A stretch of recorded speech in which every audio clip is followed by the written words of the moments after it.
continue. This is why we must come together, raising a united voice to demand an immediate ceasefire and pursue a just and lasting peace.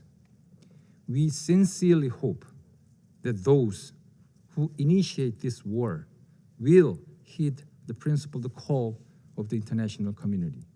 I thank you, Mr. President.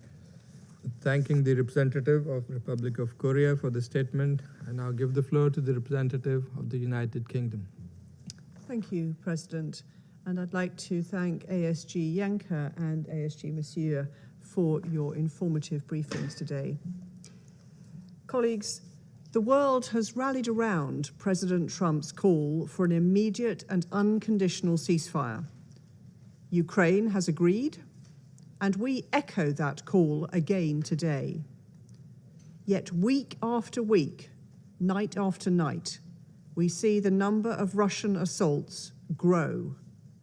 June was the deadliest month yet, and July is on track to be even deadlier. This makes a mockery of the diplomacy that Russia claims to support. And the consequences are even more devastating for the people of Ukraine. Across 5 nights, from the 18th to the 23rd of July, Russia launched over 940 drones and 59 missiles at Ukrainian cities, killing 20 civilians and injuring a further 216. Just days before, a record-breaking 728 long-range drones were launched on Ukraine in a single day. Since the start of the invasion, over 13,500 civilians have been killed and more than 34,000 injured. This includes more than 200 children killed or injured since March alone.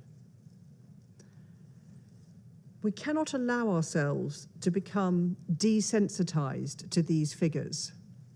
Behind each Russian strike, there is a person, a family, a community whose lives have been torn apart by Russia's brutal military invasion. The Shigids are one such family. On the 5th of June, as a Ukrainian firefighter arrived at the scene of a Russian attack on Chernihiv, he discovered that his wife, his daughter, and his grandson had all been killed. His grandson was only a year old. 3 generations lost to cold-blooded Russian brutality in just one night. This is not an isolated incident. Families like the Shigids are being torn apart across Ukraine and have been since February 2022. Russia has a clear and unqualified obligation to uphold the UN Charter. Russia also has an obligation to respect the Geneva Conventions and to the protection of civilians under international humanitarian law. There is simply no justification for brutal aggression like this. The reality is clear. Ukraine, a country illegally invaded by Russia, continues to show its commitment to peace. But President Putin prefers war. He is shunning diplomatic efforts made in good faith to bring an end to this horror, a horror of his own making. There is no ambiguity about what needs to come next. It is time for Russia to stop prevaricating and agree to an immediate and unconditional ceasefire as the first step towards a just and lasting peace. I thank you. I thank the representative of the United Kingdom for this statement. I now give the floor to the representative of Guyana. Thank you, Mr. President, for convening today's meeting. I would also like to thank Assistant Secretaries General Yencha and Masuya for the updates provided and for their work. In the 33 days that have elapsed since our last meeting on this topic, the situation on the ground has gotten considerably worse. The continuation of intense fighting in several regions and escalated attacks on civilian infrastructure continue to devastate civilian lives and drive displacement in Ukraine. Meanwhile, nuclear safety and security remain under threat, with the IAEA reporting yesterday that their team at the Zaporizhzhia nuclear power plant continues to hear shelling, explosions, and gunfire almost every day. Earlier this month, the site's training center was targeted in a drone strike, resulting in damage to its roof. Guyana deplores the ongoing attacks on or near nuclear power stations, given the risk of severe and indiscriminate harm that could result. We call on the parties to the conflict to eliminate such plans from their military strategies. Mr. President, we have been consistent in reaffirming full respect for the purposes and principles of the United Nations Charter and the territorial integrity and sovereignty of Ukraine. Likewise, we have also been consistent in calling for a peaceful end to this war. We welcome the talks that have taken place in Istanbul and join fellow council members in welcoming the recent agreement for another round of exchanges of prisoners of war.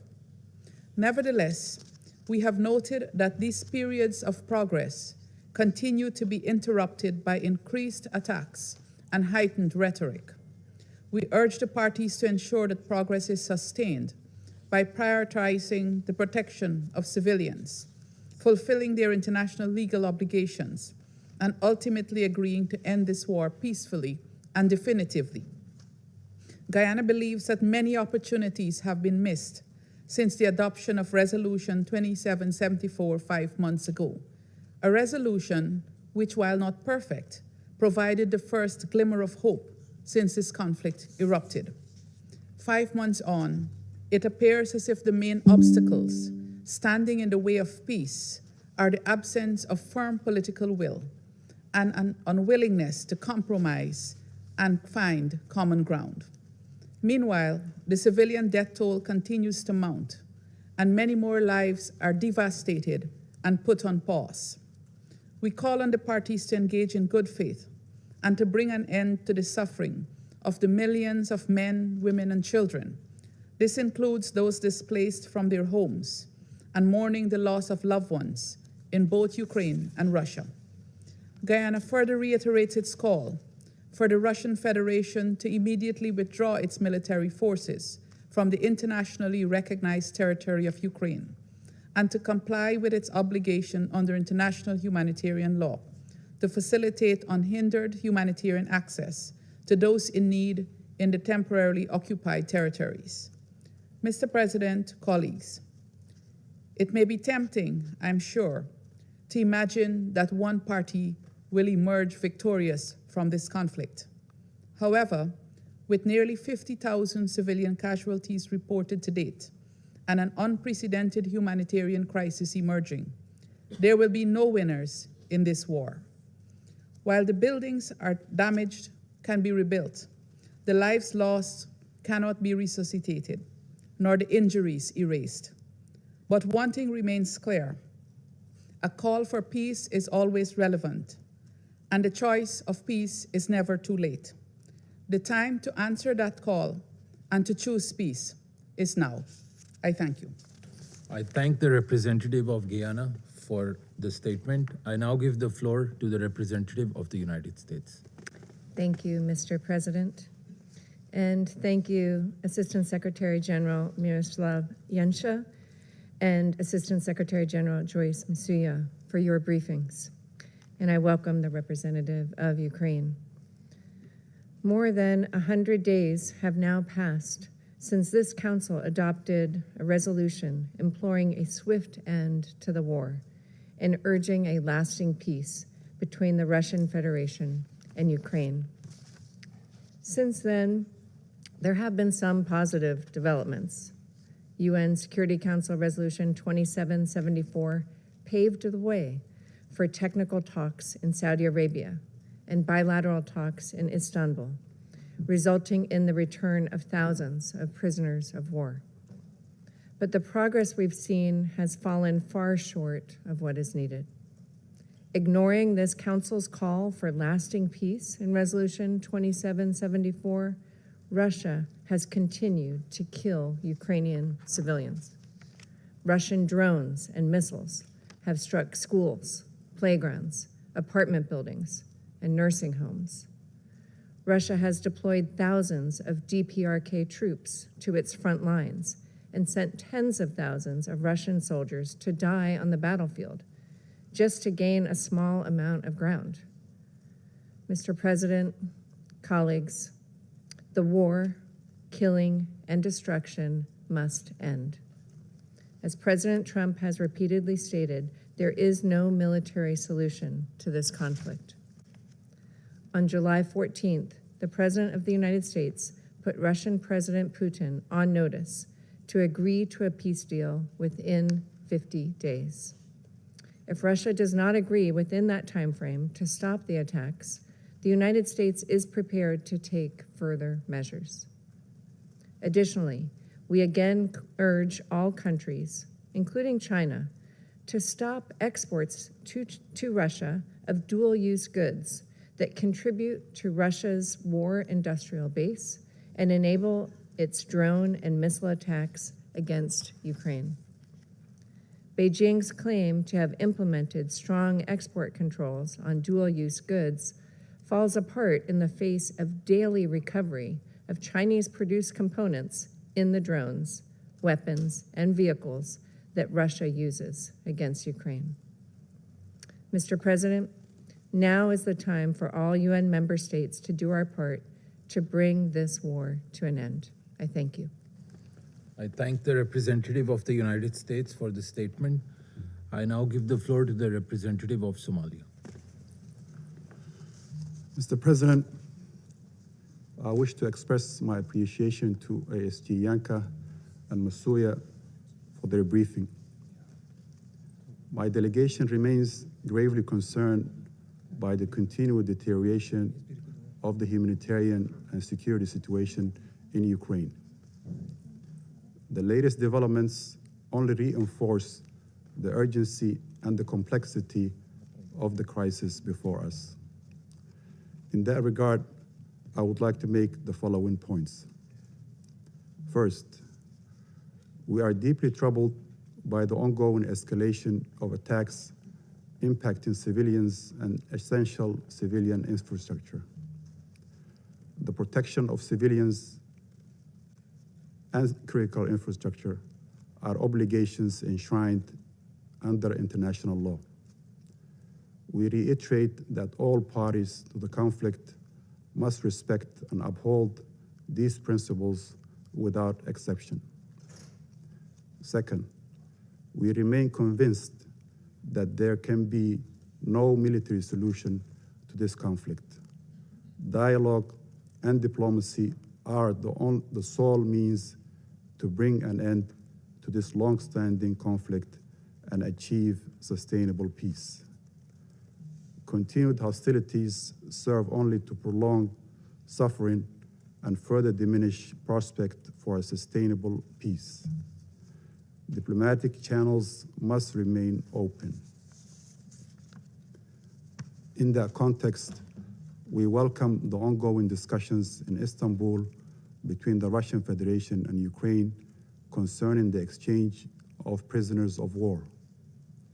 While these negotiations are not without challenges, they represent a constructive step on the humanitarian track. Progress, even incremental, on such issues can pave the way for broader engagement and contribute to building the trust necessary for peace. Third, we emphasize the important role of the international community in supporting diplomatic initiatives and fostering conditions conducive to a peaceful settlement. Any durable resolution will require compromise, confidence-building measures, and genuine commitment to dialogue. We reiterate our call upon all parties to exercise restraint, recommit to diplomatic efforts, and work towards an immediate and comprehensive ceasefire. In closing, Mr. President, our delegation reaffirms its unwavering support for all efforts aimed at addressing the underlying causes of the conflict and achieving a just and lasting peace in accordance with the United Nations Charter. The people of Ukraine and all those affected by this crisis deserve a future founded upon peace, security, and dignity. I thank you. I thank the representative of Somalia for the statement. I now give the floor to the representative of Panama. Gracias, señor presidente. Thank you, President. Panama regrets the air accident that occurred yesterday in the Russian Federation, and we'd like to extend our condolences to the relatives of those who lost their lives, as well as the people and government of Russia. President, we welcome the convening of this briefing and the timely participation of Mr. Yencha, ASG, and Ms. Msoya, ASG. They have provided us with detailed information about the humanitarian situation and security situation in Ukraine. Panama continues to be deeply concerned by the prolonged war in Ukraine.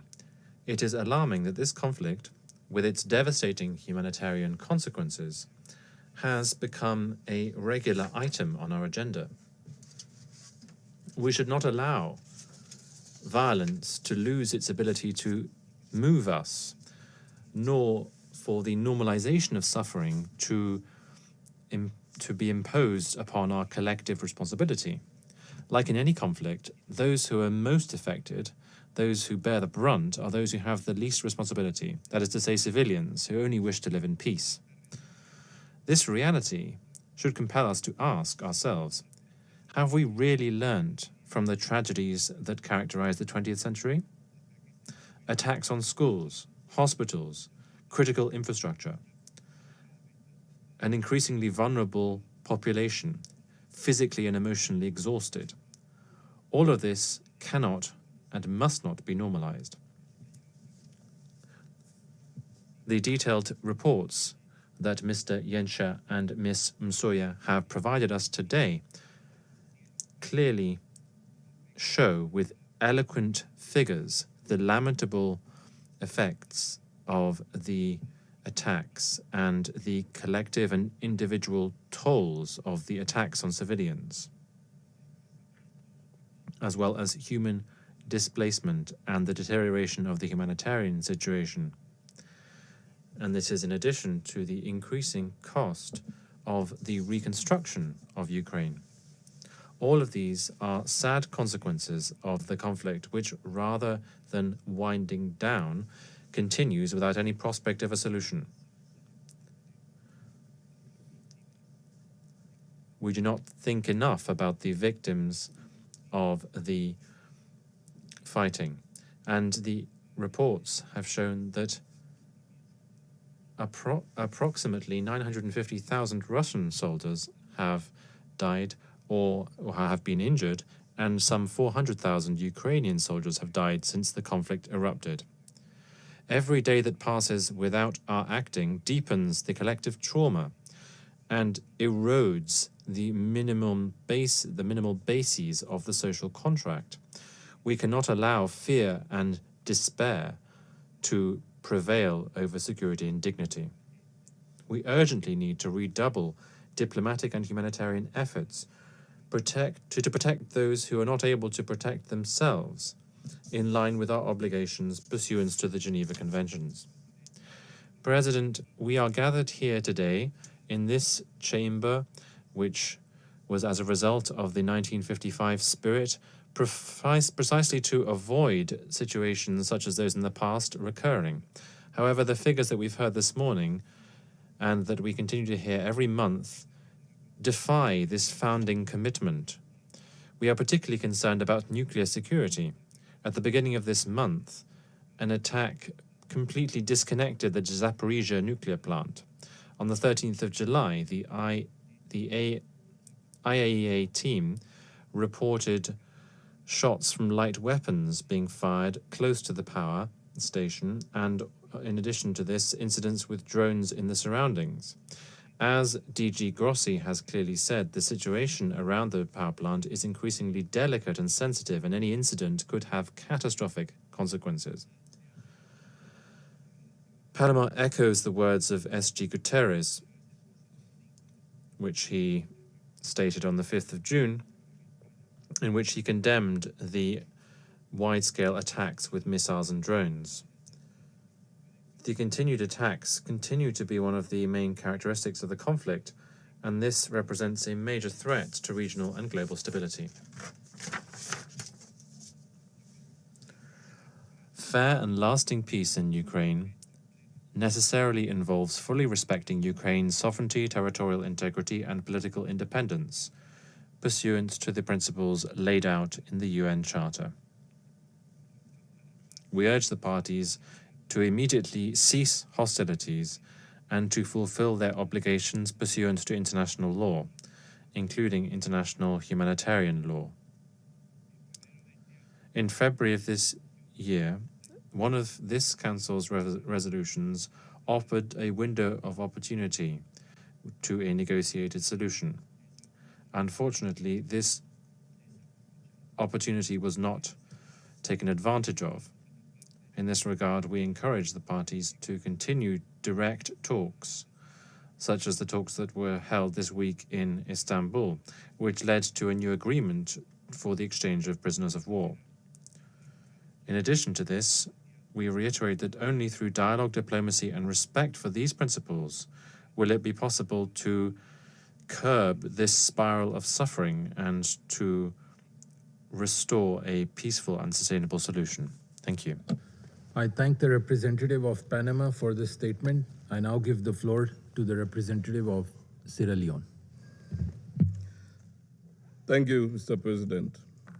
I thank you for convening this important meeting at the request of Slovenia, Denmark, France, Greece, the Republic of Korea, and the United Kingdom. I also thank Assistant Secretary Generals Miroslav Jenča and Ms. Joyce Musia for their comprehensive and sobering briefings.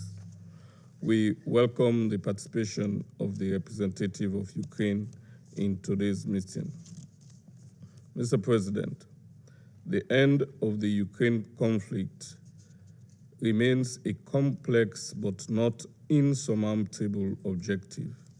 Encouragingly, 3 rounds of talks in Istanbul between the parties have facilitated the exchange of thousands of prisoners of war and detainees, as well as progress in the return of over 300 Ukrainian children by the Russian Federation. While a ceasefire agreement remains elusive, such confidence-building measures, alongside the reported intention to establish joint working groups to regularly address political, humanitarian, and military dimensions, offer signs of continued engagement through diplomatic channels. In this regard, we wish to make 3 key points. First, Sierra Leone is deeply concerned by the indiscriminate use of long-range missiles and drones in densely populated areas, resulting in widespread civilian suffering and destruction of civilian infrastructure.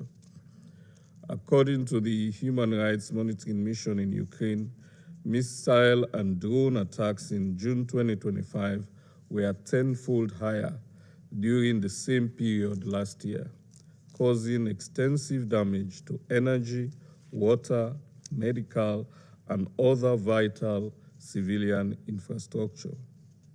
Since the beginning of this year, approximately 6,754 civilians have reportedly lost their lives, including an alarming increase in casualties among children.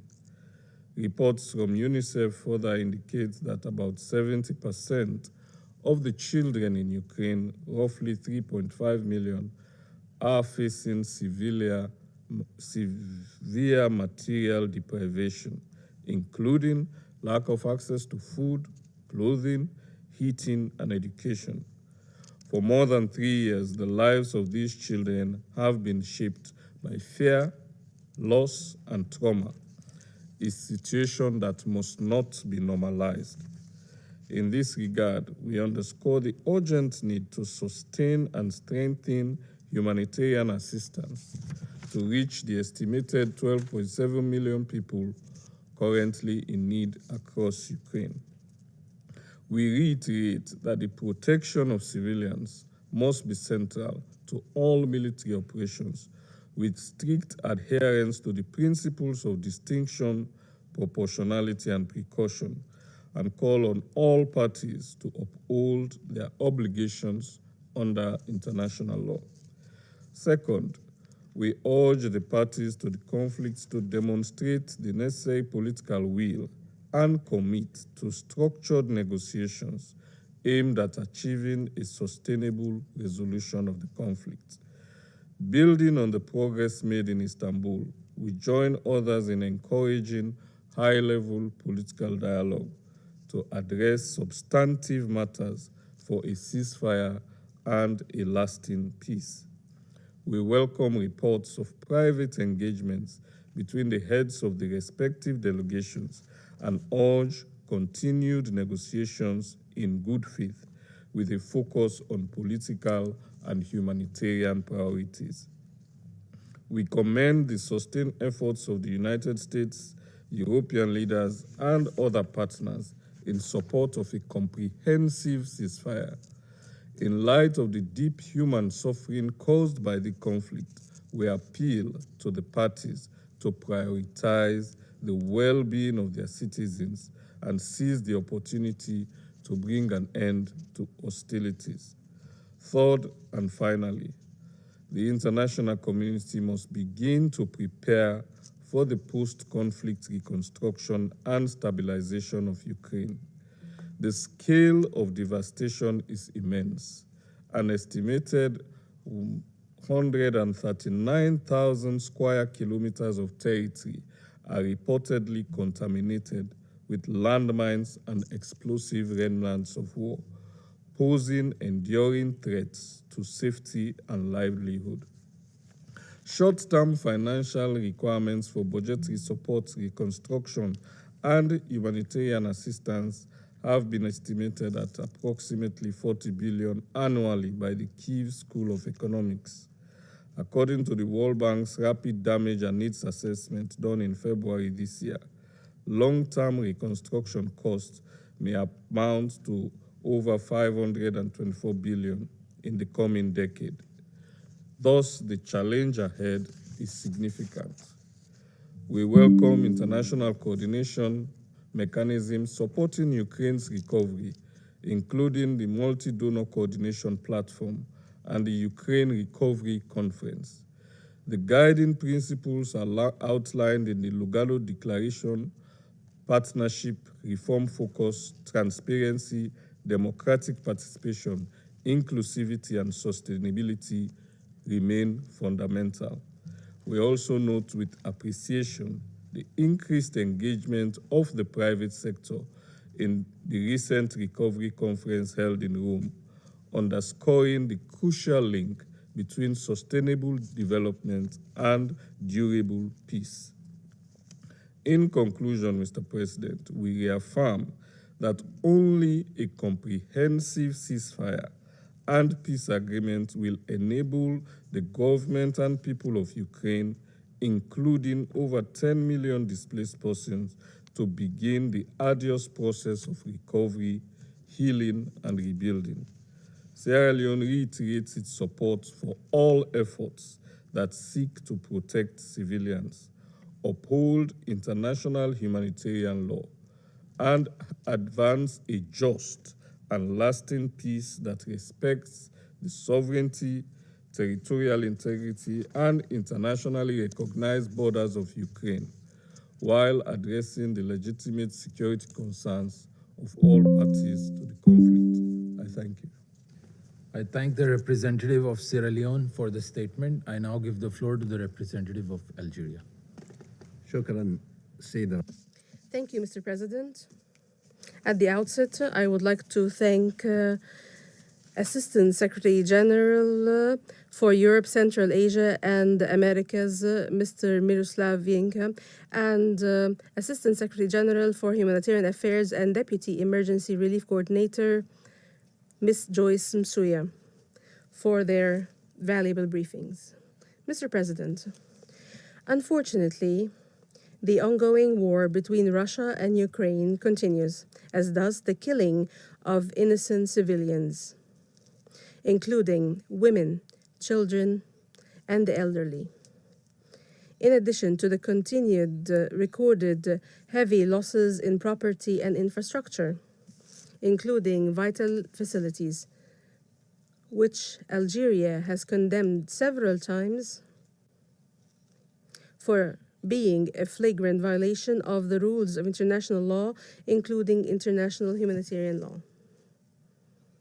And despite the positive momentum we have witnessed recently, which was embodied in long-awaited direct meetings between the two parties, the logic of confrontation and fighting still dominates on the ground, and unfortunately, the logic of polarization still affects the state of affairs, undermining diplomatic efforts to end this war.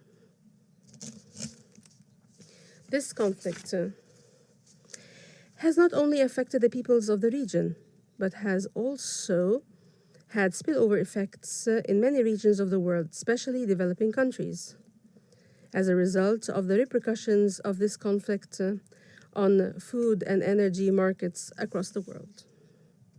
Faced with this situation, my delegation would like today to stress the following points. 1. Algeria reiterates its call on the two parties to show restraint and wisdom and to make the lives and safety of civilians their priority and to fully abide by the rules of international law, including international humanitarian law, which expressly prohibit the targeting of civilians and civilian infrastructure. 2. Algeria stresses its firm conviction that the solution will not come by the force of arms or by imposing hegemony, but by favoring the language of constructive and inclusive dialogue and negotiations, and the ability of both parties to overcome differences and to find a peaceful solution that will put a definitive end to hostilities and end the war. In this regard, Algeria calls on the parties to focus effort on the ongoing negotiating process and to be inspired by the positive results achieved so far through the exchange of prisoners to reach a just and lasting peaceful solution based on the principles and purposes of the Charter of the United Nations and is responsive to the legitimate security concerns of the parties. 3. Algeria renews its call on the international community to redouble its diplomatic efforts to create an atmosphere conducive to negotiations that brings views closer together, away from polarization and narrow geopolitical calculations. Finally, Algeria renews its firm commitment to support any international efforts aimed at finding a peaceful political solution that satisfies both parties and putting an end to this war and returning the entire region back to safety. I thank you. I thank the